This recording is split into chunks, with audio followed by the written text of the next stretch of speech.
Cette semaine, je poursuis mon aventure au Maroc à moto à la découverte de paysages riches et d'une culture vibrante. Puis, direction le Nouveau-Brunswick pour un trip de motoneige avec 2 filles vraiment passionnées.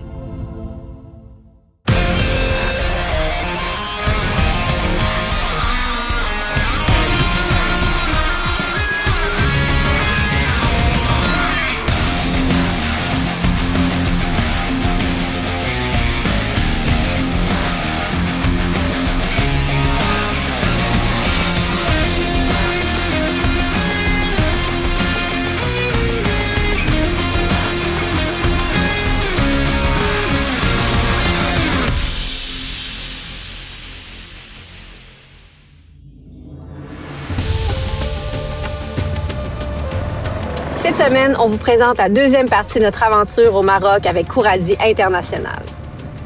Après avoir passé la nuit dans une superbe Casbah aux allures de véritable château fort, je reprends la route avec Gabrielle Houle, collaboratrice Chicks & Machines, en traversant la ville d'Agadir.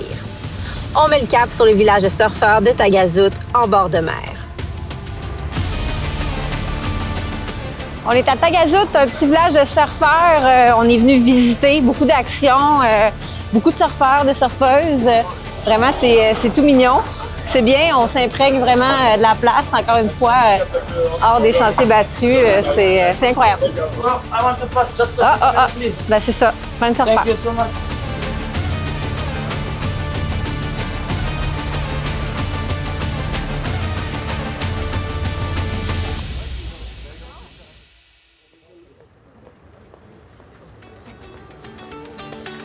Aujourd'hui, on va commencer par un petit parcours au bord de l'océan.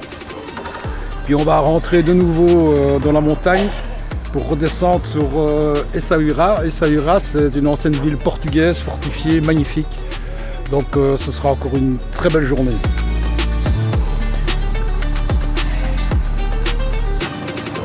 C'était le fun aujourd'hui parce qu'on a carrément changé de paysage. Oui, on a commencé dans les montagnes, mais après, on s'est dirigé vers la mer. Oui, puis ça change. Puis l'air aussi, tu le sens, c'est plus frais, il y a une bonne brise, oui. Puis c'est vraiment spectaculaire là, comme paysage. Là.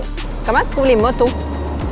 Bien, je les trouve bien. J'étais sceptique au début. Puis là, tu vois, j'ai eu la chance d'essayer. On est parti sur des 500. Ouais. Puis là, j'ai eu la chance d'essayer une 350 que je trouve plus basse. C'est hyper maniable. Puis justement, tu sais, comme hier, on a conduit en ville. C'était parfait, là, ça y va. C'est des tanks, là. Ah oui, c'est des tanks, c'est des tracteurs. Ça passe partout.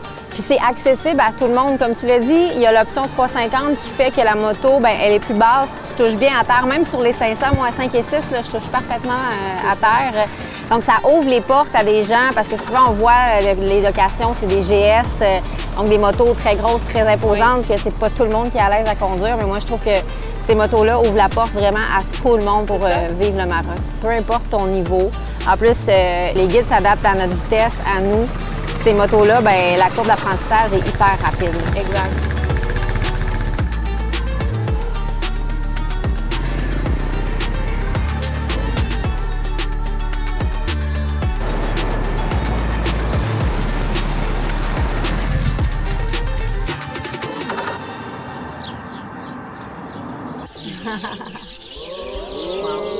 On a 3 tagines. On est arrêté dans un restaurant qui s'appelle la Tagine Bleue et il paraît que c'est la meilleure tagine. Donc ici, on en a nos bœuf, poulet et Cacahuètes. Cacahuètes? Oui. Tagine sucrée, cacahuètes pruneaux.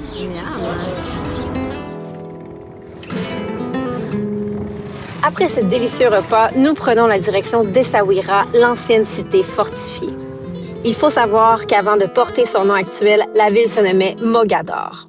Ce sont les Portugais qui, dès 1506, y érigèrent une forteresse pour protéger leur route maritime. Aujourd'hui, cette perle de l'Atlantique est devenue une destination incontournable et très prisée des voyageurs. Nous nous perdons avec plaisir dans les ruelles chargées d'histoire de la Médina, en direction du Riad où nous passerons la nuit. C'est encore une fois un lieu magnifique et authentique.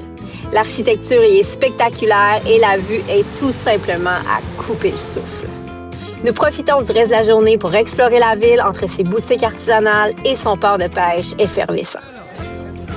Et pour finir la journée, un bon cocktail en bonne compagnie dans cette ville magnifique.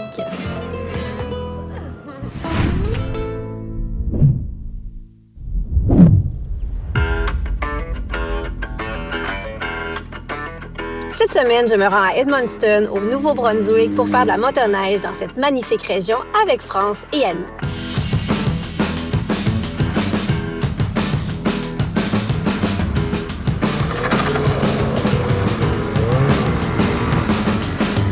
Allô les filles! Je suis contente de vous rencontrer. Oui, bienvenue chez nous. Merci de m'accueillir. L'endroit original de rendez-vous entre la frontière du Québec et du Nouveau-Brunswick. C'est ça, Edmundston, c'est la place où ce qu'on va vous faire découvrir le début du Nouveau-Brunswick en motoneige. C'est votre terrain de jeu, finalement. C'est ça. Exactement. Puis ça fait combien de temps que vous faites de la motoneige? Ça fait 30 ans. 30 ans? Wow! Ouais. C'est pas mal la même chose. Ça a commencé dans notre jeune âge, puis on continue ça avec nos chums, comme on dit. C'est ça. Nos parents nous ont donné cette passion-là, puis on la continue. J'adore ça. Ouais. Puis aujourd'hui, vous avez prévu quoi pour moi? Ben c'est ça, on va vous apporter à notre club, au Club du Nord, notre clubhouse. Puis à partir de là, on va vous faire visiter la région puis nos sentiers. Le clubhouse, dont tu es présidente. C'est ça, exactement. Très cool, ça. On met nos casques? On met nos Yes. casques. Puis je vous suis. Parfait.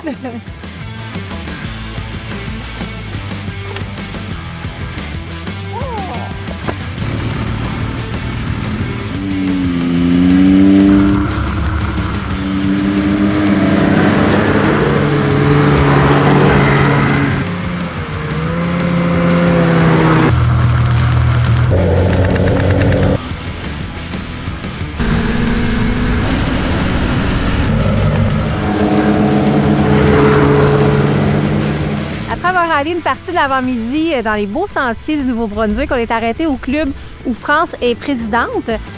France, tu es présidente du Club du Nord ici au Nouveau-Brunswick. Oui, c'est ça. Ça fait 5 ans que je suis présidente du club à Saint-Joseph, là. Ouais. Puis, qu'est-ce qui t'a amené à vouloir devenir présidente? Ben, je te dirais que c'est la circonstance des choses. Comme tout comité, les bénévoles, ça s'épuise. Puis à un moment donné, on a eu une situation, on n'avait plus de comité. Fait que mon chum n'arrêtait pas de dire ça prendrait une femme comme présidente du club, puis tout ça. Fait que on est arrivé à la réunion extraordinaire. Puis ma chum Annie, qui est avec nous autres aujourd'hui, ben elle a se levé et elle a dit « France, ça ferait une bonne présidente. » Puis c'est comme ça que l'aventure a commencé. Puis ça ressemble à quoi le rôle d'une présidente d'un club de motoneige? Ça va de l'entretien des sentiers à la gestion du club, vraiment comme on a beaucoup de choses. Aussi, c'est d'aller chercher des fonds. J'ai un gros comité qui m'aide, mais c'est ça, on fait des activités l'hiver, puis l'été, bien, on fait l'entretien des sentiers, des ponts. Je me compte chanceuse. Ici, là, on est une belle équipe, on a un beau comité, puis le monde embarque. C'est gratifiant là, de donner du temps comme ça, surtout quand on est des passionnés de motoneige.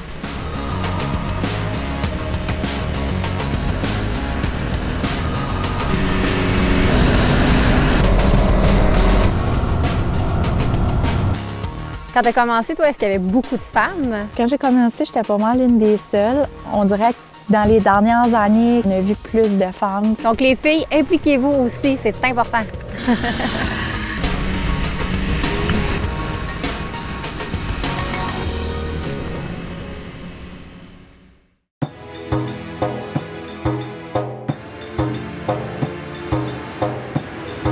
Ce matin, Gab, on s'en va. Je suis contente qu'on le fasse parce que ça cadre vraiment dans Chicks and Machines. On s'en va dans un collectif de femmes qui travaillent l'huile d'argan. Donc, j'ai très hâte de les voir, de les rencontrer, de leur jaser. C'est le moment de la récolte. C'est juin, juillet et août. Quand il est sèche, il compte tout seul par terre parce que l'arganis c'est une arbre épineuse. Et on le ramasse pour travailler. Pour extraire l'huile d'argan, on a besoin de plusieurs étapes. Première étape, c'est dépulpage. La dame, il lève la peule pour obtenir le noyau. Ça, c'est pour les chèvres. Elles mangent l'écorce. Le noyau, c'est pour la deuxième étape. Pour l'huile d'argan, on a l'huile alimentaire et cosmétique. Pour l'alimentaire, on a besoin de torréfier les amandes. Pour le cosmétique, les amandes sont torréfiées. Après, on le met ici dans le moulin traditionnel. Et la dame tourne, les écrase pour obtenir la pâte.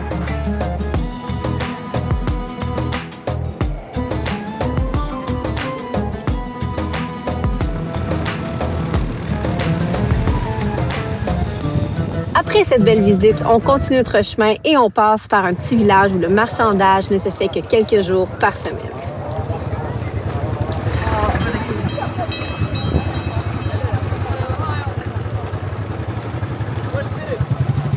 Ibrahim, notre guide, a bien prévu le coup pour qu'on puisse y assister. L'endroit est en pleine ébullition. On y voit des gens discuter et se vendre du foin ou du bétail. Bref, le Maroc authentique. On continue ensuite vers le désert de pierre d'Agafé. Ce lieu est chargé d'histoire. Il a longtemps été un point de passage pour les caravanes transportant des marchandises sur les anciennes routes commerciales reliant Marrakech aux régions voisines. On arrive finalement à notre destination. Des dômes majestueux posés en plein désert. Rien de moins.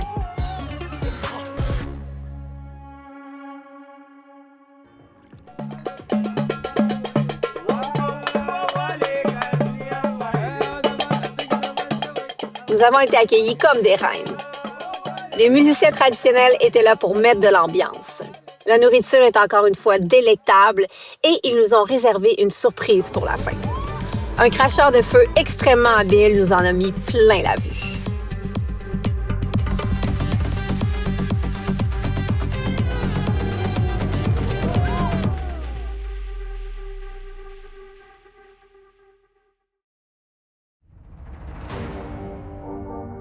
On se réveille ce matin dans un désert de pierre. On a dormi dans des dômes et ça marque le début de notre dernière journée. Gab, comment tu te sens?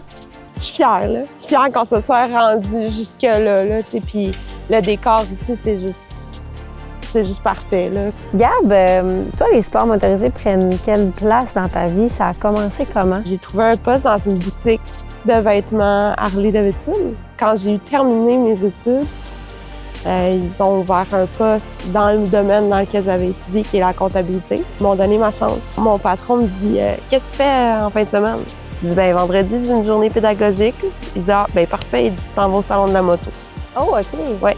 C'est comme ça. Ah oui, ça a été mon baptême du feu, mon premier salon de la moto en 2012. C'est un bon baptême. Après ça, je les ai fait à tous les ans. J'ai adoré ça. Ça en est suivi que là, j'ai découvert la moto de route. Ça a été le motocross qui est devenu une réelle passion. Side-by-side, 4 roues, motoneige. Tout a passé, là. Puis qu'est-ce que ça t'a apporté dans ta vie, les sports motorisés? Un dépassement de soi. Exemple, la première fois, j'ai fait de la moto quand j'allais suivre mes cours. Moi, au deuxième cours, mon prof, il m'a regardé puis il m'a dit « Peut-être que c'est pas pour toi. » Non. Oui. Ce jour-là, je suis partie chez moi parce que j'étais fâchée. Et j'ai rappelé l'école, puis je leur ai dit « Je veux recéduler mon cours 2. » Et c'est pas parce qu'une personne t'a dit que t'es pas capable que c'est vrai. Ça arrive souvent, malheureusement, dans les cours de conduite. Là. Ce que tu dis là, je l'ai entendu vraiment plusieurs fois. Là. Je suis retournée, puis à chaque fois que je commence un nouveau sport, je me rappelle cette situation-là. C'est bon, ça. Je me dis « T'as jamais fait ça? Ben tu vas l'apprendre, puis ça va bien aller. Tu vas peut-être tomber. En fait, non. C'est sûr que tu vas tomber. » C'est bon, ça, comme ça. Ouais. C'est sûr que tu vas tomber. C'est sûr que tu vas tomber. Mais c'est pas grave. Tu vas te relever, puis tu vas recommencer, puis... Tu vas être fier de toi. Et voilà. Nous voilà maintenant au sommet du Mont Saint-Joseph. Et on prend le temps d'admirer la vue.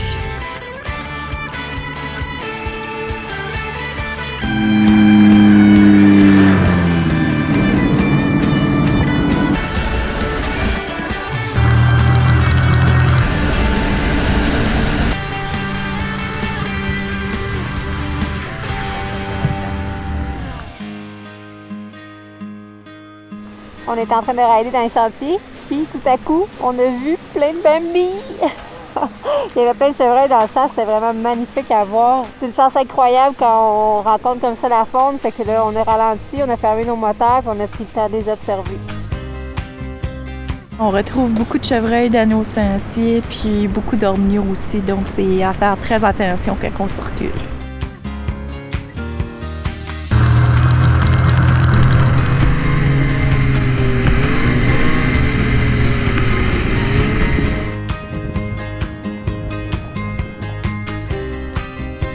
Vous avez aimé votre avant-midi? Ben oui, toi? Belle fois. Oui, vraiment. C'est fun. Beau sentier, Oui. bien entretenu. Oui. Bravo, Madame la Présidente. Ils sont vraiment bons.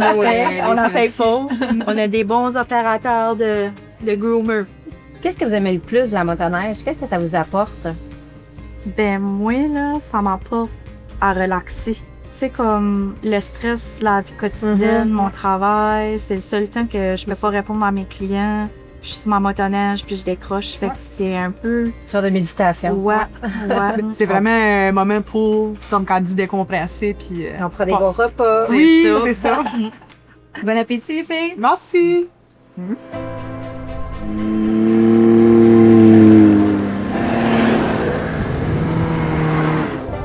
Merci de nous accueillir dans votre beau coin de pays. On peut dire qu'Edmundston, c'est le paradis de la motoneige. La plus longue saison de motoneige, c'est ici, donc c'est sûr que c'est un paradis. Les sentiers sont bien entretenus aussi, donc je pense que c'est vraiment une chose à découvrir. Ce qu'on a à vous offrir ici, c'est vraiment la beauté du paysage. Vous avez accès à des produits extraordinaires comme le Mont-Farlagne. Vous avez accès à des microbrasseries directement sur les sentiers. Vous avez accès à des dômes aussi pour de l'hébergement qui est un peu différent. Donc, je pense que c'est une expérience de découvrir la région. Vous avez accès au casino, vous avez accès à des hôtels. Il y a du choix. Il y a du choix en grande quantité pour différents types, je pense, de personnes. Et les sentiers, bien, comme on le mentionne, sont reconnus pour être très bien balisés, très bien signalisés également. Donc, on vous invite à découvrir et de venir vivre l'expérience parce que je crois que c'est vraiment une expérience là, de faire nos sentiers de motoneige ici dans la région.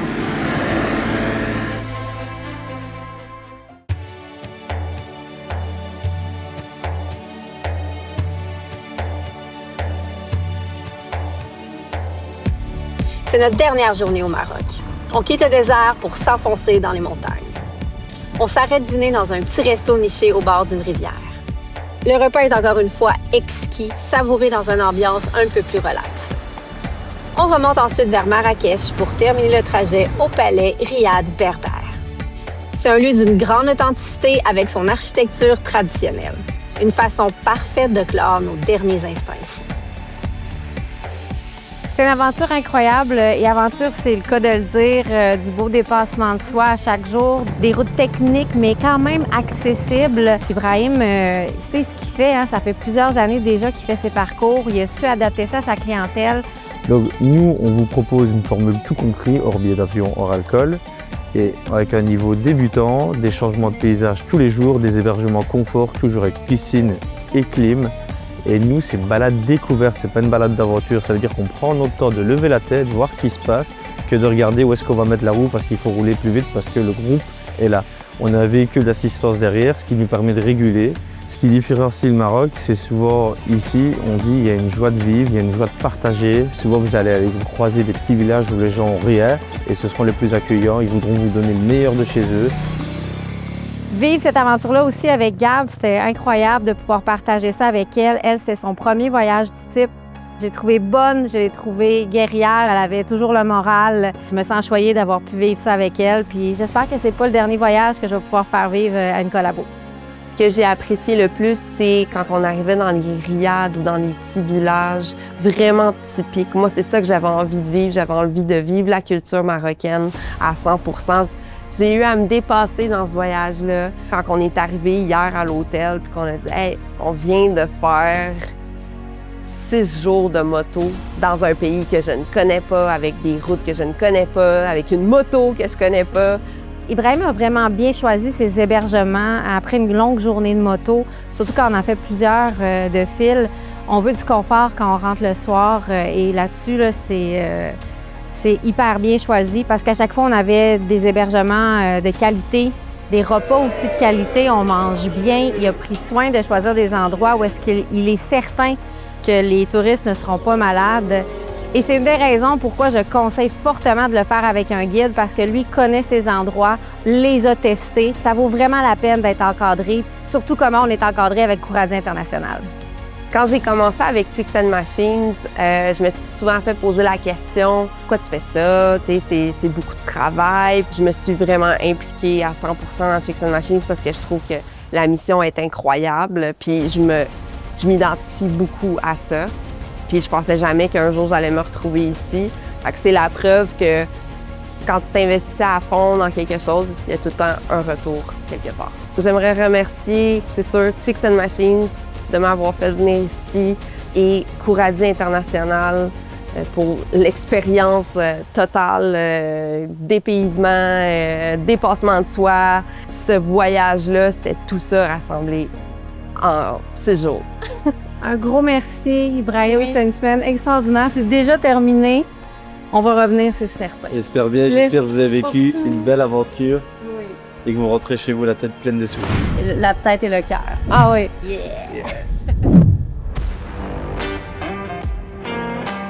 Qu'est-ce que vous trouvez différent quand vous ridez entre filles? La dynamique, c'est sûr.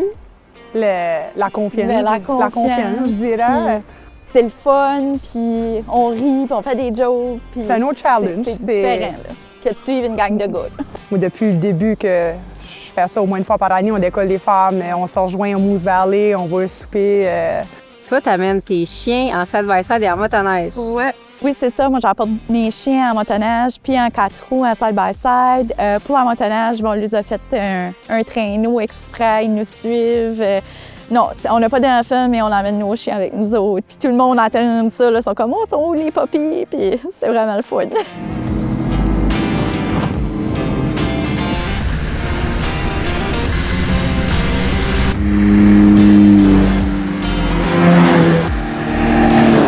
T'es bénévole aussi dans le club. C'est quoi ton rôle? C'est moi qui organise les activités. Ça fait proche 7-8 ans. On fait des hot dog roasts 2 à 3 par année, tout dépendamment de la température. Après ça, on a une fois par année, on fait un souper. C'est tout ça pour ramasser des fonds pour le club. Puis en même temps, on aime ça. On est vraiment une belle équipe. On s'entend bien, on participe tous ensemble. On est tous impliqués à fond. Qu'est-ce que vous diriez aux femmes qui hésitent de se lancer dans une passion comme la motoneige? De ne pas hésiter puis de l'essayer, parce que l'essayer, c'est l'adopter. C'est vrai. C'est vraiment un beau sport à pratiquer. C'est un sport familial, c'est un sport à faire en couple. Il y en a pour toutes, là. Donc, lancez-vous.